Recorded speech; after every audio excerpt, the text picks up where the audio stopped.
Égypte, le pays de Cham.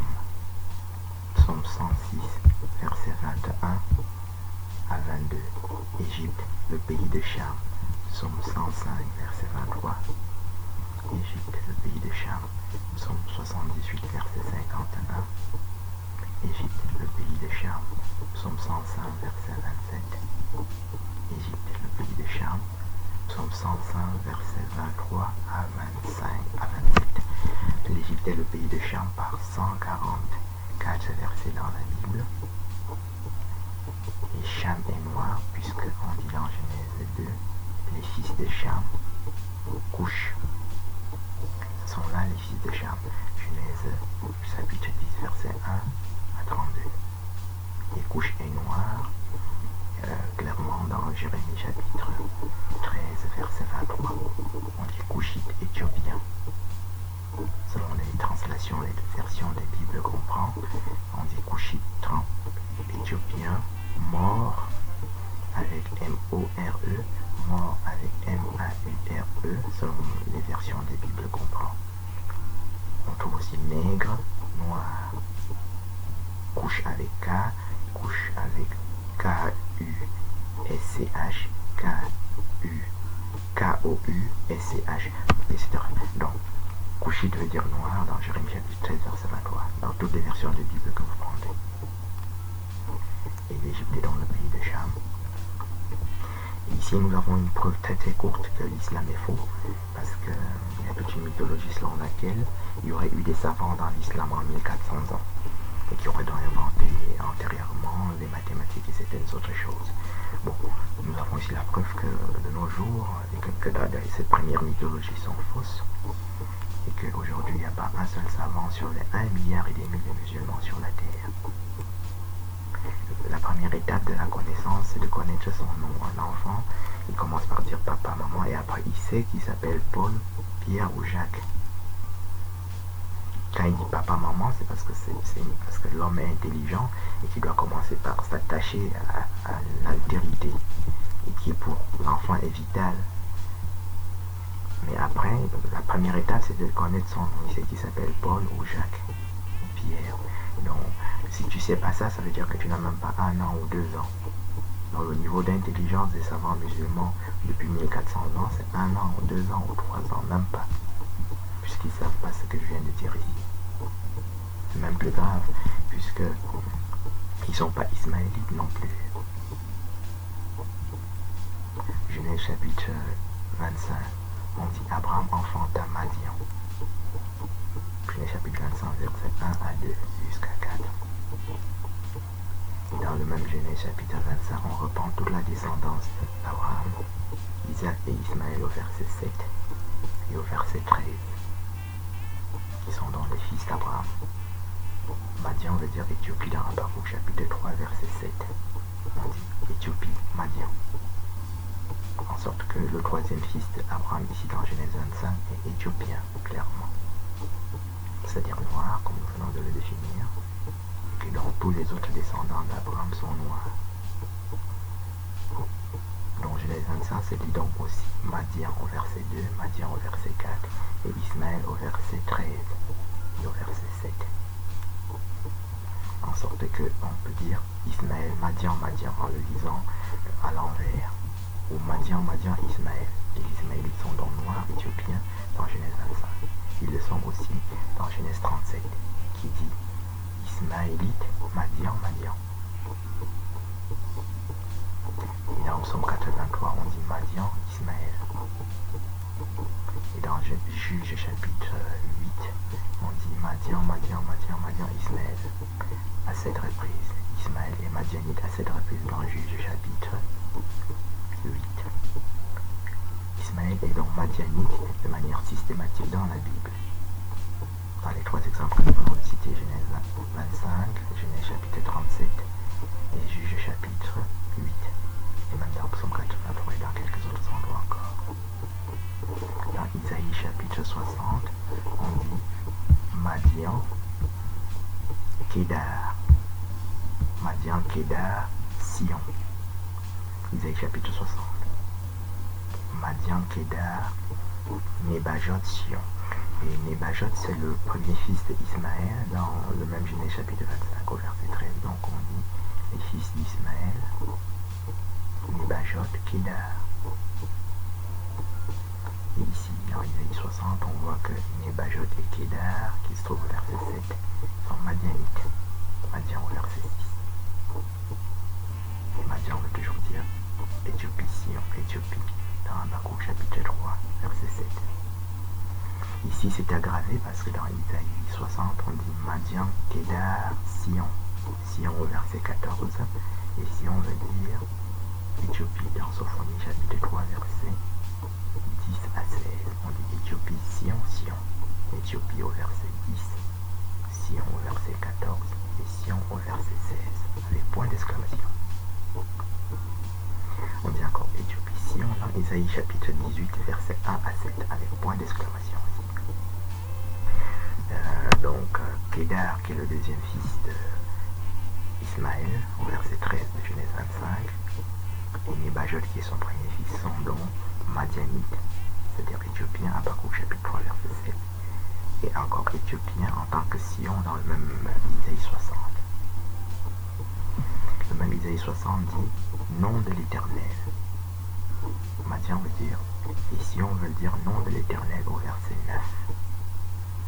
Et Éthiopie est le nom de l'Éternel dans Isaïe 18 et dans Sophonie 3 que nous venons de citer. On dit Éthiopie, le nom de l'Éternel. Sophonie, le nom. Éthiopie, le nom de l'Éternel répété dans Sophonie, dans Isaïe 18. Donc, les Ismaélites de la Bible sont donc madianites, par 144 versets. Kedar, le deuxième fils d'Ismaël, est noir à 2 reprises dans Cantique des Cantiques, chapitre 1, verset 5 à 6. On dit noir comme Kedar, peau noire. Au verset 5 et 6. Les Ismaélites de la Bible sont noirs aussi pour cette raison-là. Et nous confirmons la conclusion que nous avions déjà prise en introduction. Il n'y a pas un seul savant dans l'islam depuis 1400 ans, et certainement pas aujourd'hui, parce qu'ils n'ont pas les connaissances matérielles. Si quelqu'un se trompe dans la matière, il est certainement dans l'erreur aussi en ce qui concerne l'esprit. Quelqu'un qui se trompe sur son nom a un âge mental de 2 ou 3 ans. Même pas, un enfant de 3 ans connaît son nom.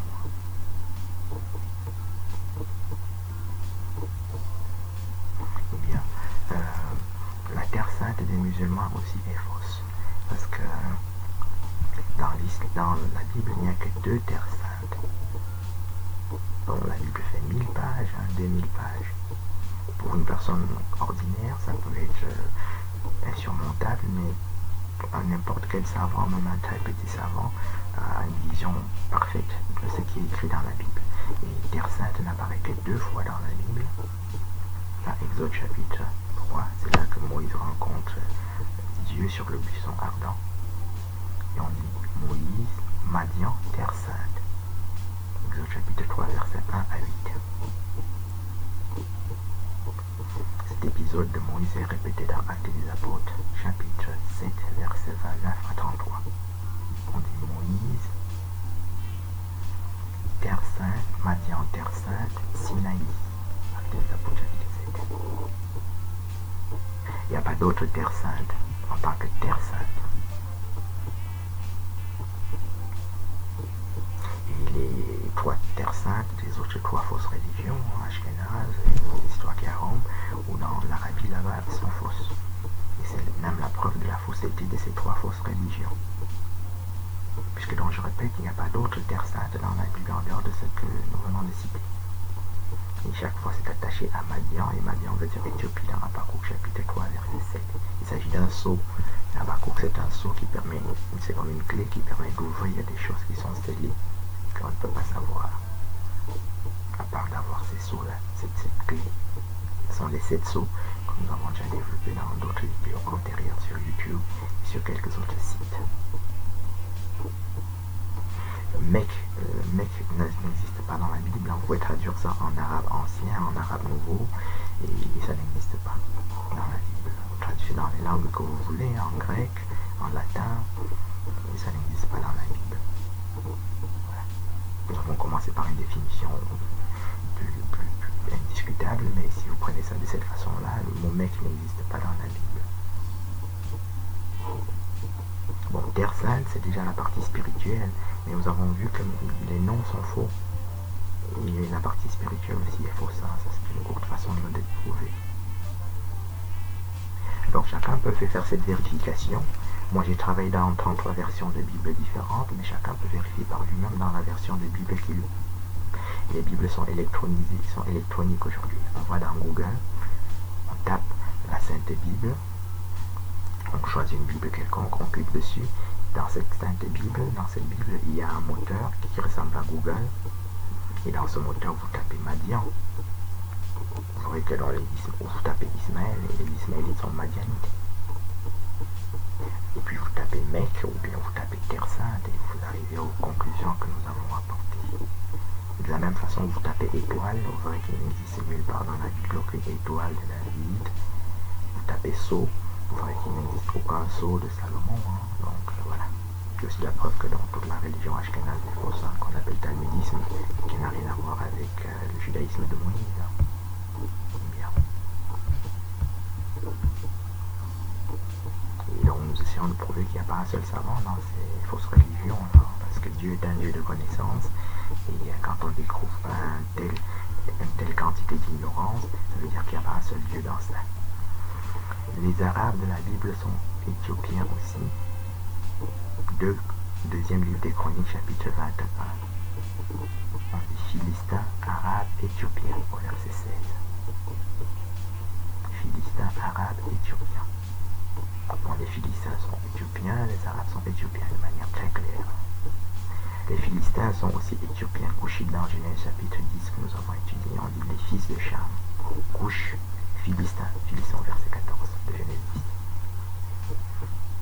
Dans ce Genèse 10, on trouve la reine de Saba, on dit fils de Cham, Couche, Séba, Saba, Nimrod répété à 2 reprises. Et Ninive se trouve là-dedans aussi. Sodome et Gomorrhe s'y trouve aussi. Et Gaza est fils de Cham, est un couchite pour cette raison-là. Voilà.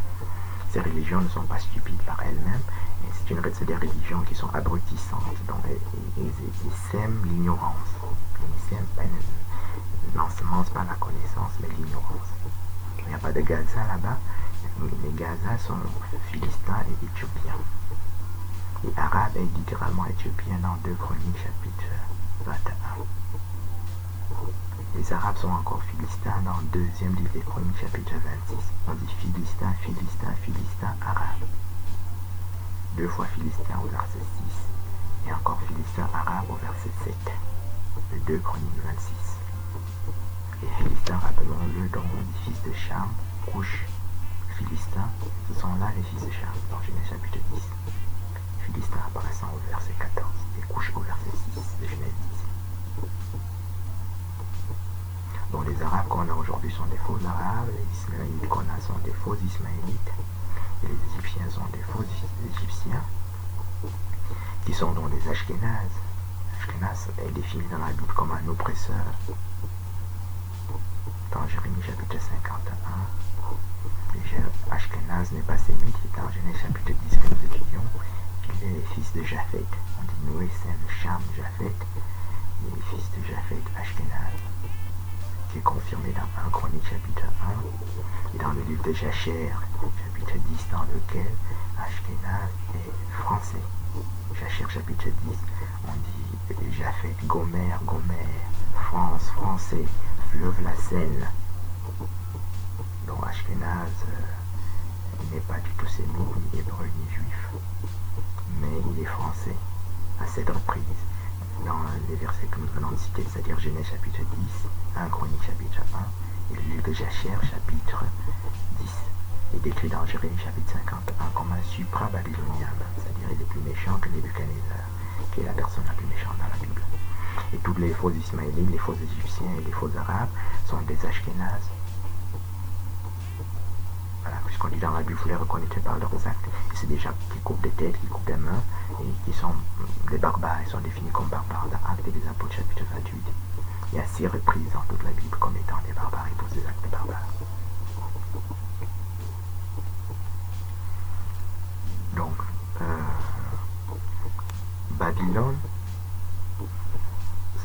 de Cham aussi.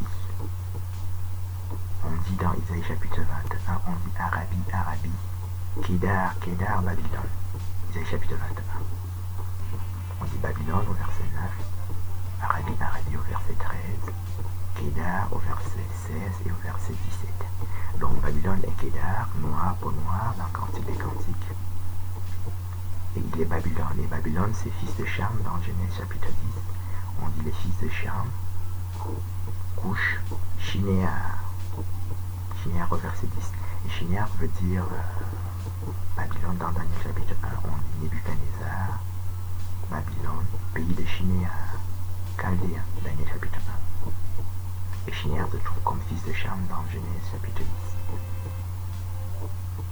Les Arabes donc, dans Isaïe 21, sont babyloniens et Kedar, c'est-à-dire noir, dans ce seul verset à 7 reprises.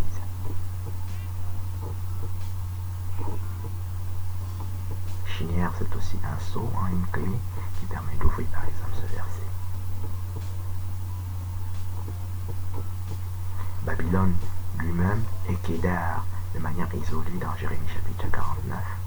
On dit Kedar, Babylone, Kedar au verset 28 de Jérémie 49. C'est dit donc Kedar, Nebuchadnezzar, Babylone, Kedar. Et Babylone veut dire Shinéar, fils de Cham dans Genèse 10 et dans Daniel 1. Nebuchadnezzar qui est donc la personne la plus méchante dans la Bible. Et Kedar, noir, et Babylone noir, couché dans Genèse chapitre 10 et dans Cantique chapitre 1. Les Perses qui prétendent souvent qu'ils sont des savants parce qu'ils auraient des satellites. Je vais montrer dans quelques vidéos antérieures que ça n'existe pas les satellites. Et si ça existait, ils n'auraient pas bombardé l'avion ukrainien en janvier dernier, l'année dernière, quand ils étaient en état de guerre. Ils ont bombardé l'avion ukrainien qui a une imprécision pareille. Et la preuve que même leurs radars sont très mauvais. Mais ils ne sont pas les seuls coupables. Les Américains se sont auto-bombardés aussi lors de la guerre du Golfe. Ils ont détruit un avion britannique qui revenait de mission pour atterrir dans leur propre camp. Ils l'ont bombardé. À l'atterrissage ou au décollage, un avion ne dépasse pas 300 ou 400 km. Et on ne peut pas le confondre à un missile qui est à 7000 km. Un missile en de croisière, il est à sa vitesse de croisière, c'est 6000, 7000 km. On ne peut pas confondre ça à un avion qui vient pour atterrir, comme les Américains l'ont fait en 2003. Ils ont bombardé un avion britannique qui venait pour atterrir dans leur propre camp. Et ils l'ont confondu à un missile ennemi.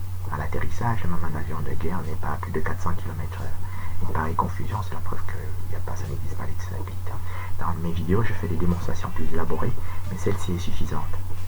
Dans les Perses, les soi-disant iraniens, ils disent que donc ils ont des missiles, ils ont des satellites, mais ils ont bombardé un avion qui était à pas plus de 300 km/h et qu'ils ont confondu à un missile au décollage est tout de suite à 1000 km/h, alors qu'un avion au décollage n'est pas à 1000 km/h. C'est une confusion. Confusion veut dire que tu as un an, que tu as une connaissance de l'ordre d'un enfant de 1 an. Les enfants, quand ils ont 1 an, ils marchent, et après, quand ils commencent à marcher, ils deviennent forts, il fera comme ça, il retire ses chaussures et il les remet à l'envers. C'est ça qu'on appelle une confusion. Et tu confonds un missile du départ à la fin, un missile n'est jamais à 300 km/h, ni à 400 km/h, jamais. Ça c'est la preuve ça n'existe pas de satellite. Et donc ces Perses-là pensent qu'ils sont intelligents, mais ils ne le sont pas du tout. Il n'y a jamais eu de savants perses depuis que l'humanité existe, puisque les Perses aussi sont, dans la Bible, sont noirs. Dans Esdras chapitre 1, on dit Perse, Perse, Perse, Perse, Babylone. Perse à 2 reprises au verset 1, Perse au verset 2, Perse au verset 8 et Babylone au verset 11. Donc les Perses sont babyloniens et Babylone est un sceau parce qu'il faut passer par Daniel 1 pour savoir que Babylone veut dire Shinéar. Et Shinéar dans Daniel 1, Shinéar Chaldéen Babylone, dans Daniel 1 veut dire dans Genèse chapitre 10, fils de Couche. Shinéar, ce sont là des fils de Cham, Couche. Shinéar, ce sont là les fils de Cham. Donc les Babyloniens sont Couchites, Shinéar. Dans Genèse chapitre 10. Les Perses sont donc Couchites et Shinéar, puisque Babylone veut dire Couche, Shinéar. s'il y avait eu un seul savant perse depuis 1 milliard d'années, ou 15 milliards d'années, voilà, il saurait ça. Il saurait aussi que ça n'existe pas, le satellite. Voilà. Et le crétin qui a écrit l'histoire des versets sataniques, ça c'est pas un savant du tout. Parce que sinon, depuis 20 ans qu'il est caché là-bas, il aurait apporté des nouvelles connaissances. Ce n'est pas le cas.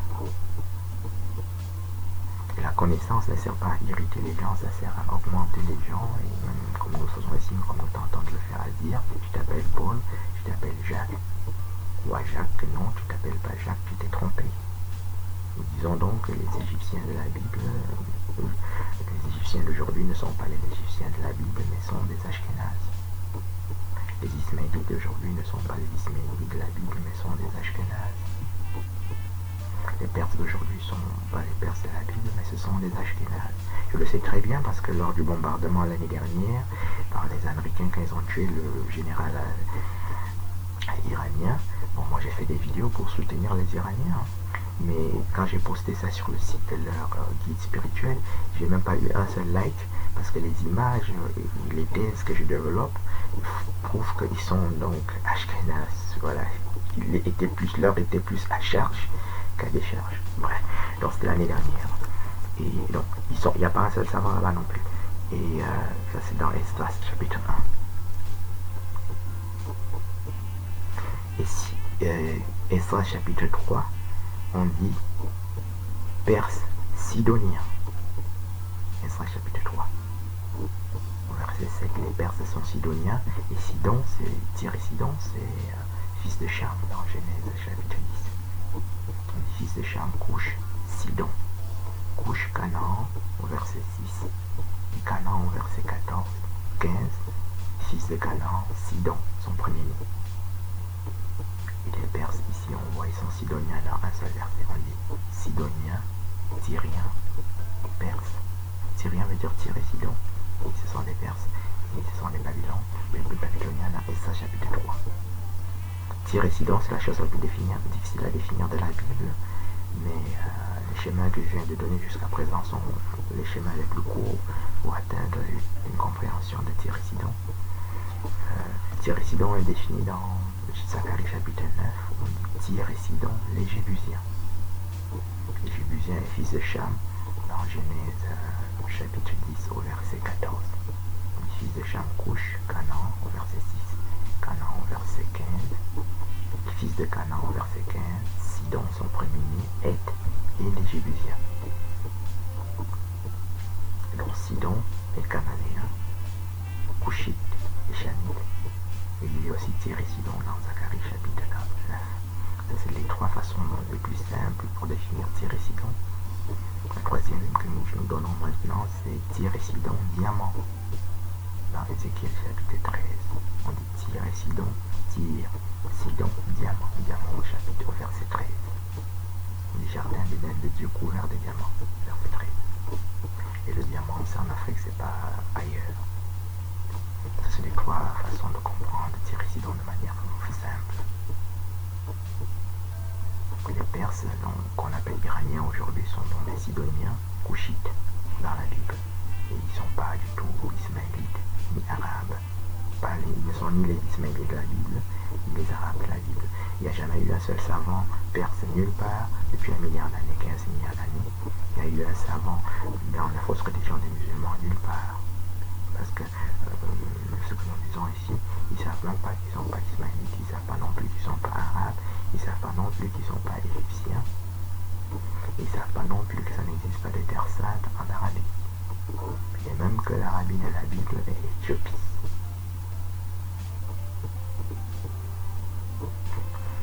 Esdras chapitre 4, on dit Perse à 5 reprises. Et on dit Babylone aussi à 1 reprise. Dont les Perses de la Bible, dans Esdras chapitre 4, où ils sont cités 5 fois, sont babyloniens au verset 9. Dans Esdras chapitre 4.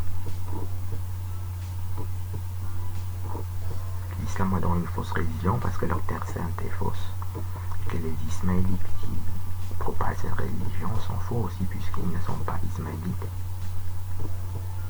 Les Égyptiens qui propagent cette religion aussi pas les Égyptiens de la Bible. Et les Perses, ils disent qu'ils sont intelligents parce qu'ils ont des satellites et des bombes et des missiles de 2000 km. Mais ils ne sont pas Perses non plus. On trouve ça dans le livre d'Esther, Esther chapitre 1. Il dit Assuérus, Perse. Mède veut dire Perse aussi. Dans Isaïe chapitre, dans les versets qu'on a cités, vous trouverez souvent Mède, Médie, ça veut dire Perse. Dans Isaïe 21 par exemple. Donc Assuérus dans Esther chapitre 1 est le roi de Perse et on dit Assuérus, Perse, Mède. Esther chapitre 1. Le même Assuérus se trouve dans Esther chapitre 2, on dit Assuérus, Babylone, Assuérus. Et le mot perse n'apparaît même plus. Donc, Assuérus, c'est le roi qui a remplacé Nebuchadnezzar, et c'est Nebuchadnezzar qui a capturé Esther, qui devient reine des Perses. Et les Juifs Benjamin.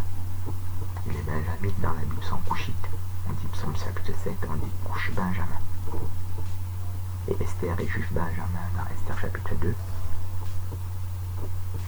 Et les Perses sont Perse Mède, Médie, Assuérus, Perse, Médie, Mède, dans Esther chapitre 1. Et dans Esther chapitre 2, Assuérus devient Babylone.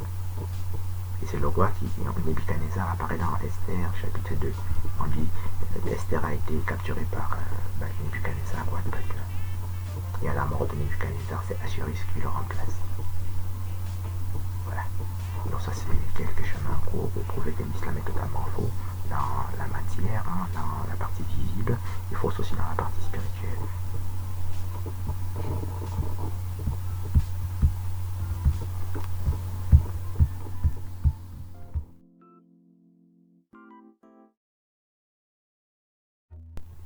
Agar, égyptienne, enfanta à Abraham Ismaël.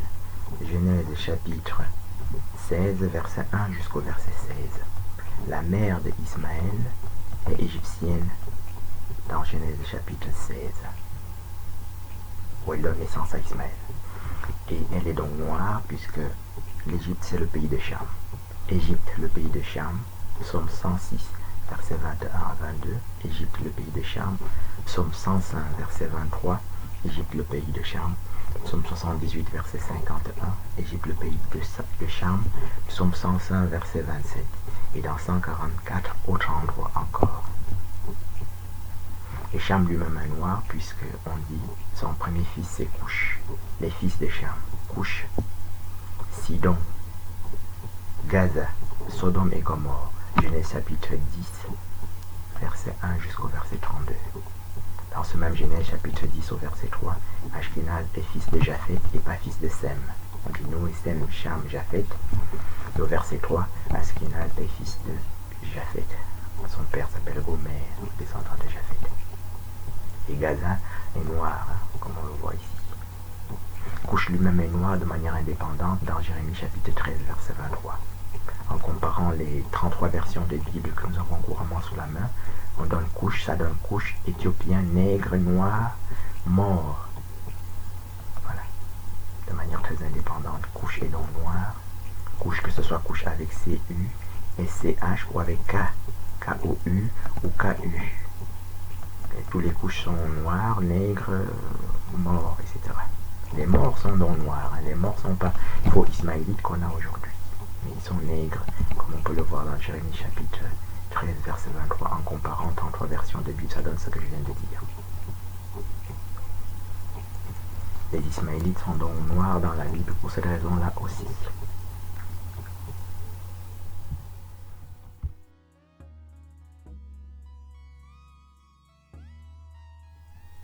Nous avons donc ici une preuve supplémentaire que les trois fausses religions que nous avons aujourd'hui sont fausses.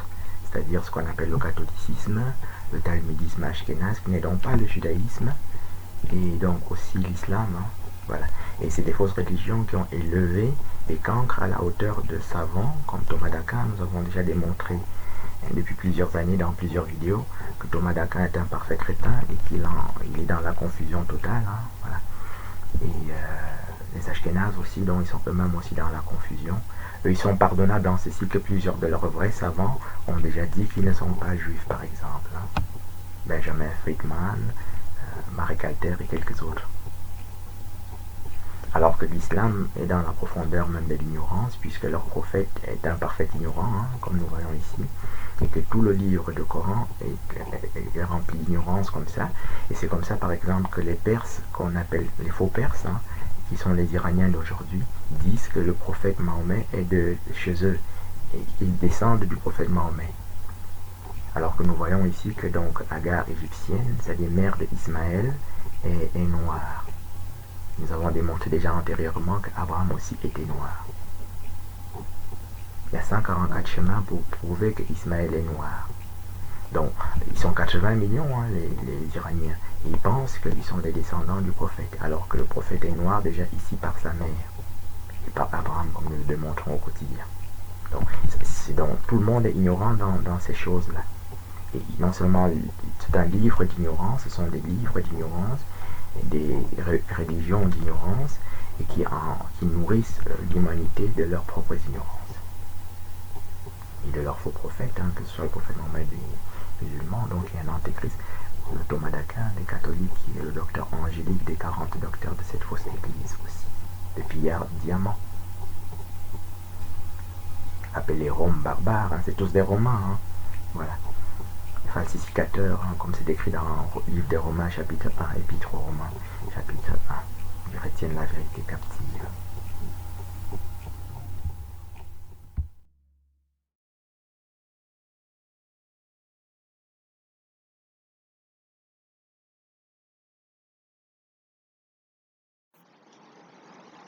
Madian, Gaza. Livre des Juges, chapitre 6, versets 1 à 4. Éthiopie, Madian. Habakkuk, chapitre 3, verset 7. Gaza est madianite et éthiopien, encore appelé Couche. Ouverture du deuxième sceau.